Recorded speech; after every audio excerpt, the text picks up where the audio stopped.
I still remember the way the gravy bowl shook when my father slammed his fist on the Thanksgiving table. My startup had just collapsed, and I was back in Idaho after 3 years in San Francisco. The silence that followed felt like ice spreading through my chest. "I raised a pathetic loser," he spat, his face red with anger. The words hit harder than any punch. Mom stared at her plate, not defending me.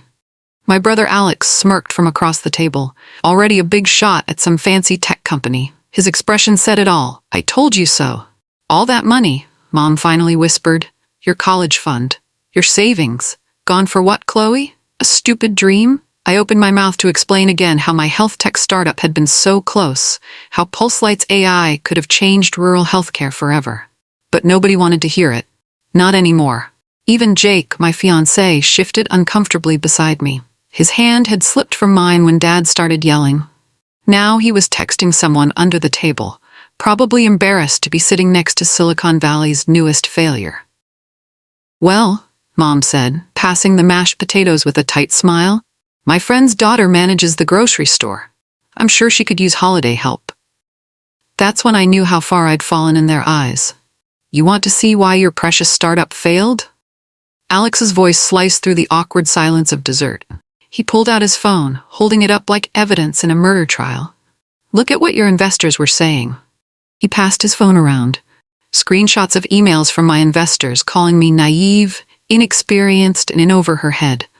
My face burned as Mom and Dad leaned in to read, their expressions moving from shock to disappointment. "This is just sad," Dad muttered, shaking his head. "And here's my favorite." Alex continued, swiping to another message. "The one where your lead investor says they dodged a bullet when your prototype failed." I reached for the phone, but he pulled it back, grinning. "Wait, there's more." That's when I saw it, a group text with my family members. And Jake. They'd been talking about me for weeks, sharing articles about my failure, making jokes. "Is this entertaining for you?" I asked, my voice cracking. "Oh, come on," Alex laughed. "If you can't laugh at yourself." I glanced at Jake, expecting support. Instead, I saw him hiding a smile, his eyes fixed on his plate. In the chat, he'd sent a laughing emoji at a particularly cruel joke about me. My stomach twisted into knots. These weren't just strangers tearing me apart. This was my family, my fiancé, the people who were supposed to catch me when I fell. 3 days after Thanksgiving, Jake stood in the doorway of our apartment, suitcase in hand. I'd been sleeping on the couch since the dinner, too hurt to share our bed. "I can't do this anymore, Chloe," he said flatly. "I didn't sign up for a broke girlfriend." I stared at him, this man who'd promised to love me through better or worse just 8 months earlier when he'd proposed. 3 years together, and that's it? "You're bailing the second things get tough?" He had the nerve to look annoyed. "Things have been tough for months. Your startup was drowning, and you kept throwing good money after bad. That was our decision," I reminded him. "You said you believed in PulseLight." "I believed in the Chloe who made 6 figures at Telmax," he shot back. "Not this, whatever you are now." As he turned to leave, his phone lit up with a text. The name flashed just long enough for me to see. Marissa, my former co-founder, the one I'd fired for cutting corners on patient safety protocols. "Are you serious?" My voice was barely a whisper. He didn't even look guilty, just shrugged and said, "Life moves on, Chloe. Maybe you should too." The door closed behind him. 2 weeks later, the eviction notice came. I couldn't make rent without his income. I had nowhere to go except back home to Idaho. I was broke, heartbroken, and utterly alone, just until you stop embarrassing us. That's what Mom said as she showed me to my childhood bedroom, now converted into a crafting space. A narrow twin bed had been squeezed between boxes of fabric and old scrapbooks. At 30, I was sleeping under posters of boy bands I'd liked at 15. Each morning, Dad made a point of rustling his newspaper loudly when I came downstairs. "Job hunting today?" he'd ask without looking up. "Yes," I'd answer, though nobody was hiring for tech positions in our small town. After a week of silent meals and sidelong glances, I escaped to the attic. Among dusty Christmas decorations and forgotten toys, I found a box labeled Chloe's College Stuff. Inside was my old laptop, the one I'd used to code the first version of PulseLight. I brushed off the dust and powered it up, surprised when it still worked. And there it was, My original prototype. The code that had once felt like magic. The program that had convinced investors to give me millions. Now it looked broken and incomplete, riddled with vulnerabilities I hadn't seen before. I traced my fingers over the keyboard, remembering the nights I'd stayed up coding, convinced I was building something that would change lives. How naive I'd been. But something stirred in me as I scrolled through the code, a tiny spark that hadn't quite died. Maybe I could fix this. Maybe I could make it work. She's got a degree from Stanford, and now she's stocking shelves, my father said loudly to our neighbor, Mr. Peterson. They stood near the hammers at Wilson's Hardware, where I'd been working for 3 weeks. I pretended not to hear as I arranged the display of power tools. The red vest they made me wear had Chloe Associate stitched on it, a daily reminder of how far I'd fallen. The job paid minimum wage, but it kept me busy during the day. At night, I worked on my code. Hour after hour in the garage, wrapped in blankets against the Idaho winter, I rebuilt PulseLight from scratch. No investors, no pressure. Just me and the problem I'd always wanted to solve. One Tuesday afternoon, a customer approached me in the garden section. "My kid's got these weird spots and a fever," he said, showing me a picture on his phone. "You know anything about plants that might cause a rash?" I glanced at the photo and froze. The pattern was distinctive, not a plant rash at all. "Sir, has your daughter been tired lately? Complaining about joint pain?" He looked startled. "Yeah, how'd you know?" I pulled out my phone, opened the rebuilt PulseLight diagnostic tool, and input the symptoms. The algorithm ran instantly. 89% probability of juvenile rheumatoid arthritis. "You need to take her to a doctor," I said urgently. "Today." "Who exactly are you to diagnose my daughter?" The man stood in aisle 3, arms crossed, eyeing me with suspicion. His name was David Reynolds, I'd learned, and he wasn't happy that the hardware girl was giving medical advice. "I'm not diagnosing her," I explained carefully. "But these symptoms together, they need medical attention, soon." "Well, thanks, but we've already seen a doctor. They said it's just a virus."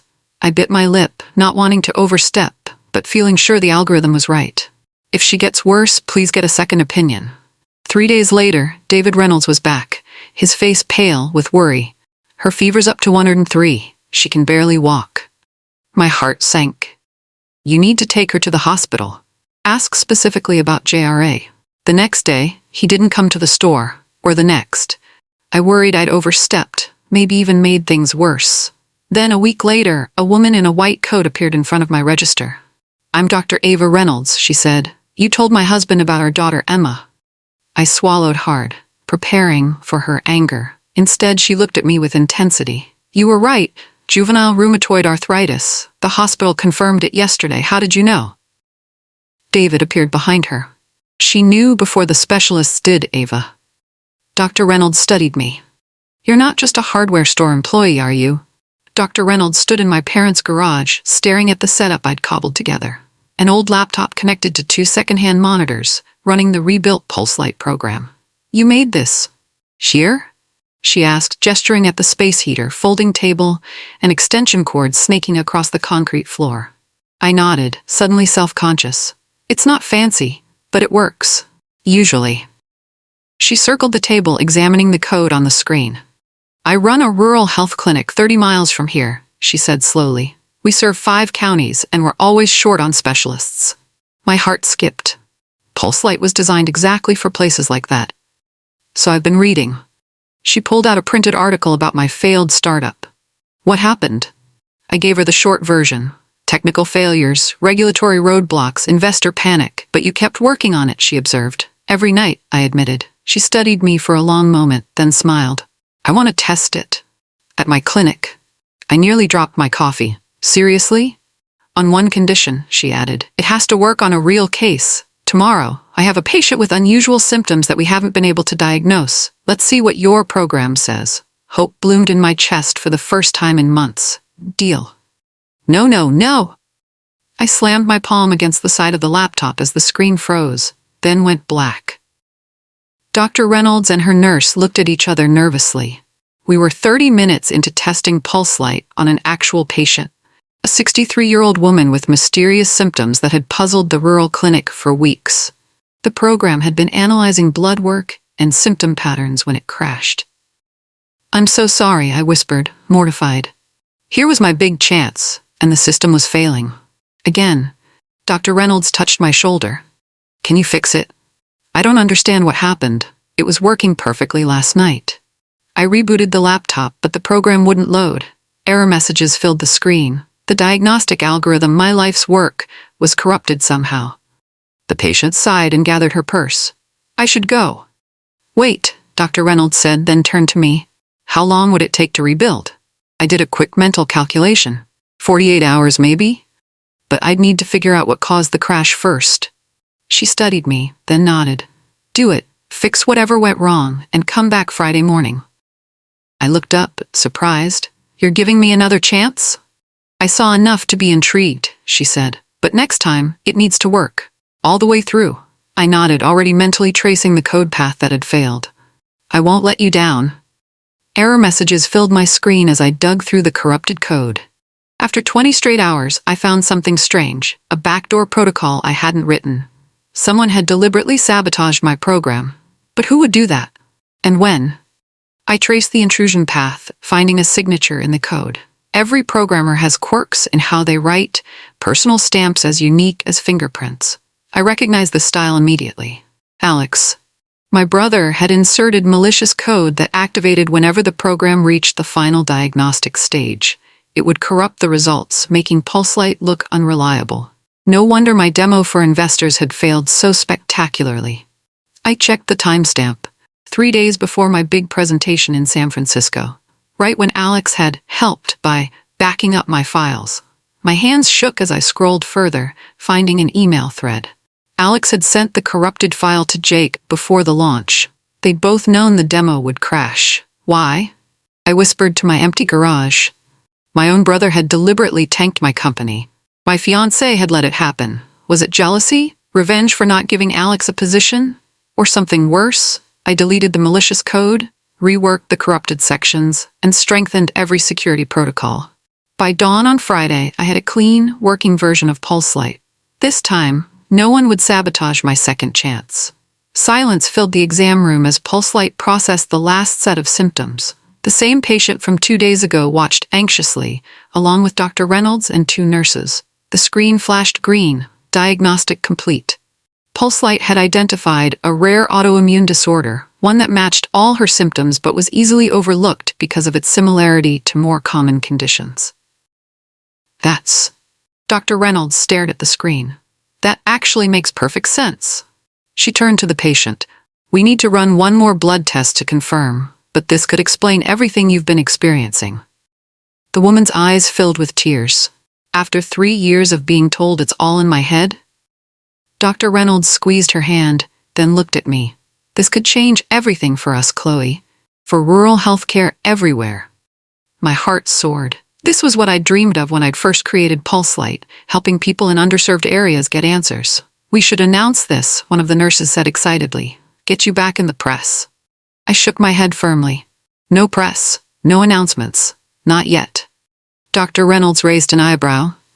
Why not? Last time I focused on hype instead of results, I explained. This time we collect data. We help real patients. We build proof that no one can argue with. She smiled slowly. I like how you think. For the first time in months, I felt like myself again. The real Chloe Maddox was back.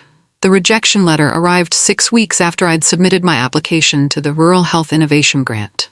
By then, PulseLight had successfully diagnosed 23 cases at Dr. Reynolds' clinic, including 3 that had previously stumped specialists.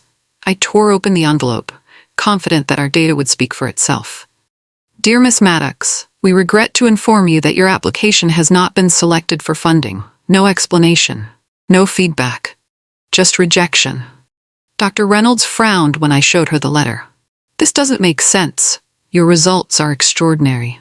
That night, I received an anonymous email from someone on the grant committee. Check who's on the board. I searched the committee members online and froze when I saw the name. Uncle Rick. My father's brother, who'd always treated me with a kind of amused condescension. But that wasn't all. Further research revealed Uncle Rick had recently invested in Mediscan, a startup creating diagnostic AI suspiciously similar to PulseLight. I slumped back in my chair, the pieces falling into place. First Alex and Jake, now Uncle Rick. My own family was systematically working to ensure PulseLight failed. Why did they want me to fail so badly? I printed the grant committee list and Metascan's investor page, pinning them to my garage wall. If playing fair wouldn't work, I needed a new strategy. They thought I was just a pathetic loser who would give up. They were about to learn how wrong they were. You were sabotaged. I have proof. The voice on the phone belonged to Zach Torres, a junior staffer at the Rural Health Foundation. We'd met briefly when I'd submitted my grant application. Uncle Rick blocked your application, he continued. He never even let the committee review your data. Why are you telling me this? I asked. Because what you're doing could help people like my mom, he said. She lives in a town with one doctor. She had to drive 4 hours to get properly diagnosed with lupus. I paced my garage, anger and determination building. So what now? There's a back door, Zach explained. The innovation board that funds rural clinic upgrades. They work directly with the clinics, bypassing the grant committee. And they talk to me? They'll talk to Dr. Reynolds, he clarified. She's respected. If she presents your data directly to them, I immediately called Ava. She listened, then said simply, I'll make the calls tonight. 2 days later, she texted me, meeting set with Innovation Board. Bring everything we've got. Meanwhile, I discovered something disturbing. Metascan's prototype looked eerily like PulseLight's original design, down to the user interface. Someone had stolen my work. I added this to my growing wall of evidence. The picture was becoming clearer and uglier by the day. My family hadn't just abandoned me, they'd actively tried to destroy me. 12 clinics want to pilot PulseLight. Ava burst into the garage where I'd been coding for hours, her face flushed with excitement. The Innovation Board was blown away by our data. They're funding a limited rollout across the state. I stood up so fast I knocked over my chair. Are you serious? She handed me the approval letter. It's happening, Chloe. Over the next month, we installed PulseLight in 12 rural clinics across Idaho. Each installation took me days of work, customizing the system to fit their needs. The results came quickly. A 4-year-old boy with a rare blood disorder, diagnosed in minutes instead of months. An elderly farmer with an uncommon form of Parkinson's. A teenage girl whose mysterious symptoms turned out to be a treatable hormone imbalance. Email after email flooded in from grateful doctors. Patient waited 2 years for answers. PulseLight found it in 20 minutes. We've decreased referrals to specialists by 40%. Please don't stop what you're doing. Even when the initial funding ran low, the clinics scraped together resources to keep PulseLight running. They weren't just users, they were becoming believers. Then came the call that changed everything. Miss Maddox, this is Senator Wallace's office. She'd like to discuss your healthcare innovation. I nearly dropped my phone. A state senator wanted to talk about PulseLight? My quiet rise wasn't so quiet anymore. The Idaho Health Policy Summit invitation arrived via email. Not addressed to me, but forwarded by Dr. Reynolds with a note. They want me to present innovative rural healthcare solutions. I said I'd only do it if you could come. I scanned the agenda. No mention of PulseLight or my name. Just a vague panel on technology in rural medicine where Ava would speak. Then I saw it. A keynote address by Jake Mitchell, CTO of Metascan, the future of AI diagnostics. My ex-fiancé was presenting a knockoff of my technology as his own innovation. He's using my work, I told Ava over coffee. Metascan is just a clone of PulseLight's early design. She studied me. Then come to the summit and show them the real thing. My name's not even on the program. I get 15 minutes on that panel, she said firmly, and I'm giving 10 of them to you. The summit was in 2 weeks. If I went, I'd be directly challenging Jake and, by extension, the investors who'd backed him, including my uncle. If I stayed away, I'd be letting them win. Again, I thought about my father calling me a pathetic loser, about Alex sabotaging my code, about all the nights I'd spent rebuilding what they'd tried to destroy. I'll be there, I said finally. But I'm going to need a volunteer from the audience. The conference room was packed when Dr. Reynolds took the podium. Doctors, hospital administrators, and health policymakers filled every seat. In the front row, Jake sat with Uncle Rick, both looking bored. Before I discuss rural telemedicine, Ava said. "I'd like to introduce you to Chloe Maddox, who's developed something extraordinary." Murmurs rippled through the crowd. I saw Jake's head snap up, his face paling. I walked onto the stage, my heart pounding. "I need a volunteer with an undiagnosed medical condition." The room went quiet. Then a woman in a crimson blazer stood up. "I've had unexplained symptoms for months. 3 specialists, no answers. I hadn't planned this. May I ask who you are?" "Catherine Wallace, state senator." The audience gasped. Senator Wallace, the most powerful health policy advocate in the state, was volunteering. I set up my laptop and connected it to the presentation screen. "Senator, could you please list your symptoms?" She described fatigue, joint pain, and recurring rashes. As she spoke, I entered the data into PulseLight. The system worked flawlessly, analyzing the symptoms against thousands of conditions. In seconds, it produced 3 likely diagnoses, with 1 clear leader: mixed connective tissue disease. The senator stared at the screen. "My God, my mother had this. No one ever thought to test me." The room erupted in a standing ovation. At the back, I saw Jake slipping out the door. But it didn't matter anymore. PulseLight had just announced itself to the world. "The World Health Organization is on line 1 for you, Miss Maddox." I nearly choked on my coffee. 3 months after the Health Policy Summit, PulseLight had expanded to 43 clinics across 3 states. But WHO, that was unexpected. "Miss Maddox," said the crisp voice on the phone, "I'm Dr. Amara Okafor, director of the WHO's Rural Health Initiative. We've been watching your work with great interest." My hands trembled as I gripped the phone. "You have?" "Indeed. We would like to discuss implementing PulseLight in developing regions. Could you come to Geneva next month?" I sat down hard in my chair. "Of course." After we hung up, another call came through, this time from Dr. Okafor's assistant. "There's something you should know," she said quietly. "We've already tested PulseLight." "You've what?" "Someone leaked an early version to us 6 months ago. We've been running trials in Tanzania. The results are remarkable." My mind raced. Who had access to leak my software? Then I remembered. The Rural Health Innovation Board had requested a copy of the code. Someone there must have sent it to WHO. "Is that a problem?" she asked, misreading my silence. "No," I said, realizing this leak had worked in my favor. "Actually, it's perfect." The next day, I received an official letter from WHO requesting partnership talks. I pinned it to my garage wall, next to the rejection letter from Uncle Rick's committee. PulseLight was going global. $500 million. The government health official repeated the number, sliding the contract across the table. 1 year after the WHO partnership, PulseLight had proven itself across 4 continents. Now the U.S. Department of Health wanted to implement it in every federally funded clinic in America. "This would be the largest AI diagnostic rollout in history," he added. I stared at the paper, unable to process the number. From my parents' garage to a $500 million contract. "Before we proceed," another official said, "we'll need a standard background check. Family references, previous employers." My stomach tightened. Of course. That evening, my phone rang with an unrecognized number. "Chloe, it's Alex, my brother." After nearly 2 years of silence. "What do you want?" I asked coldly. "I heard about the government contract," he said. "Congratulations." I said nothing. "Listen." His voice hardened. "I'm worried about what you might say during your background check." "Why would you be worried, Alex?" "Because they might ask about your mental health," he said. "And I have records from when you were unstable, after PulseLight crashed." The threat was clear. Sabotage me again, or he'd paint me as mentally unfit. "Is blackmail a family tradition?" I asked. "Just looking out for both of us," he replied smoothly. "Your success reflects on the family name." After he hung up, I sat alone in my apartment, shaking with rage. They still thought they could control me. They had no idea what I'd become. If they want to break me again, let them try. I wrote these words in a letter to my lawyer, authorizing her to prepare for potential legal battles with my family.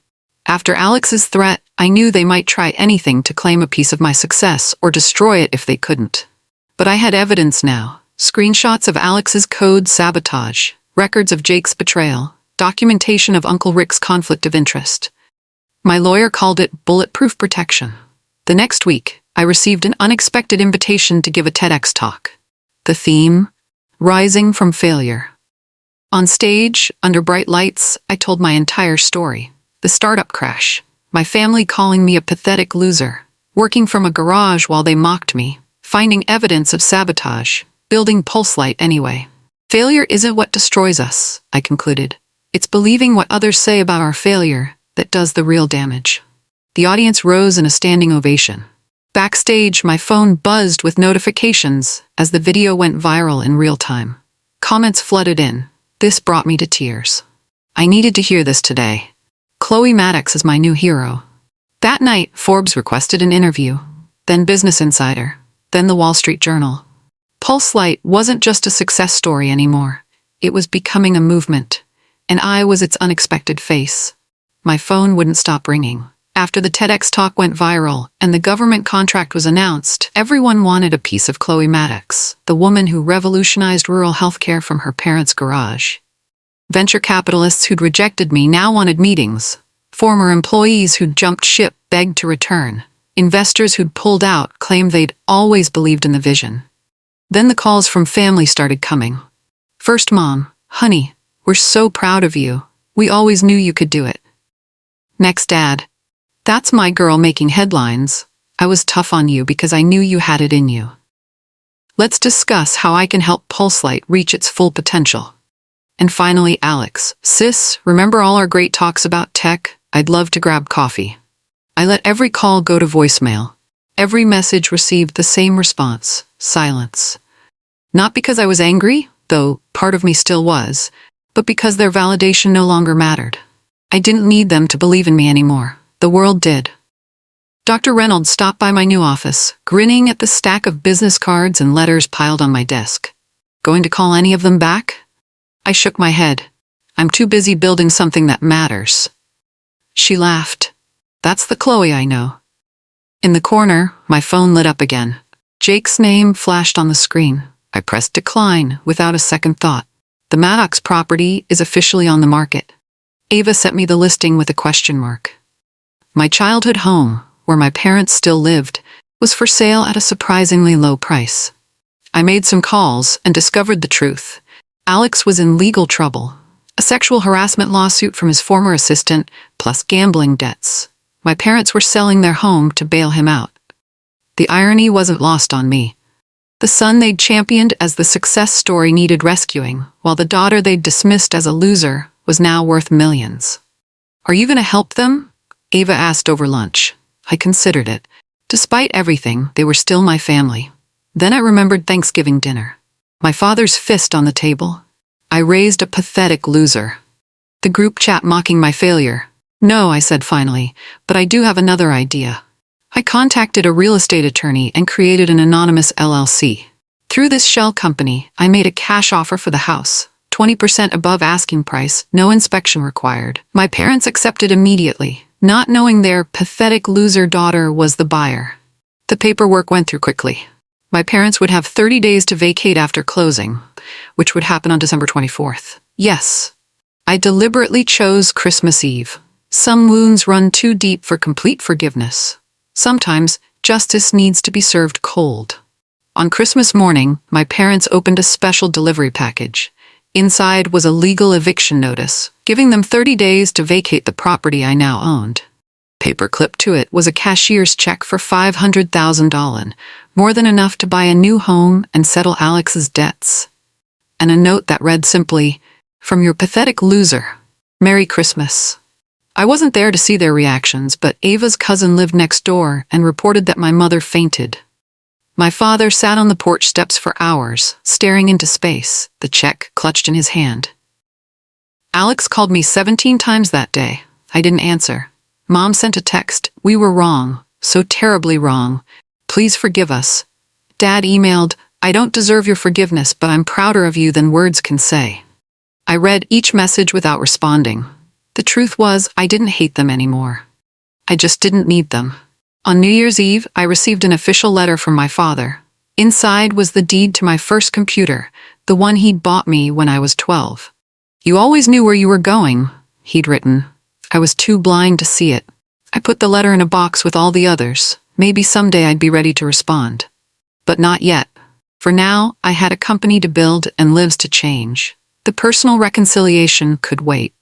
The opening bell at NASDAQ rang loud and clear as I pressed the button, officially taking Pulselight public. Our IPO valued the company at $4.2 billion, making it the most successful health tech offering of the year. Cameras flashed, reporters shouted questions, the stock ticker scrolled our symbol across the gigantic screen in Times Square. 3 days later, I sat across from Oprah Winfrey, discussing Pulselight's journey for her podcast. When everyone said it couldn't be done, she said, leaning forward, "What kept you going?" I thought about the real answer: spite, determination, and the burning need to prove my family wrong. But that wasn't the whole truth anymore. I believed in the problem more than I believed in the obstacles, I replied. Rural healthcare needs solutions. That truth was bigger than my failure. The next week, Forbes put me on their cover. The Comeback Queen: How Chloe Maddox Built a billion-dollar company from a garage. The article mentioned my family only briefly, noting that personal challenges had forced Maddox to rebuild from scratch. I'd requested they minimize that part of the story. This wasn't about family drama anymore. When the board offered me the chairperson position, I accepted on one condition: that Pulselight would always prioritize impact over profit. They agreed unanimously. My parents sent flowers to the office. I had my assistant donate them to a nearby hospital. Some bridges take longer to rebuild than others. I didn't look back. I built forward. The Time journalist nodded, scribbling notes as we sat in Pulselight's headquarters amid awards celebrating our healthcare impact. What's next for Chloe Maddox? I'm launching the Rural Innovation Fund. $100 million for women entrepreneurs from underserved communities who've been dismissed or underestimated. Thousands applied after the article ran. I read every application, remembering how rejection felt. When we announced our first investments, Mom sent a card with a faded photo of 12-year-old me holding my science fair trophy. "You were never a loser," she'd written. I was just too scared to understand what winning really looked like. I placed it on my desk. Not for her. For me. A line wrapped around my old high school gym for Pulselight's first rural innovation workshop. Hundreds waited to join our program teaching AI and healthcare technology to young people. Backstage, I peeked at the crowd of bright-eyed dreamers. Then I froze. My father stood in the back row, hair grayer than I remembered. He caught my eye and gave an uncertain nod. I looked away. We hadn't spoken since the Christmas check. On stage, I spoke about resilience and believing in your vision when others can't. Kids lined up for hours with questions. As the gym emptied, I noticed my father had slipped away without approaching. Part of me was relieved. Another part wondered if some bridges stay broken too long. I stood in my parents' old garage, my garage now, running my fingers along the folding table where Pulselight was reborn. "Right here is where they said I died," I whispered, smiling. I'd preserved this space exactly as it was during those rebuilding months. Tomorrow, 20 teenage girls would start the Pulselight Young Innovators program here. Mom's letter arrived last week. They'd bought a small house nearby. Alex moved to Chicago. Jake's company folded. She asked, "Can we ever be a family again?" I still had no answer. Some wounds heal, others just stop bleeding. My success wasn't about proving them wrong, but proving myself right. That's the thing about losers. We build in silence, then we roar.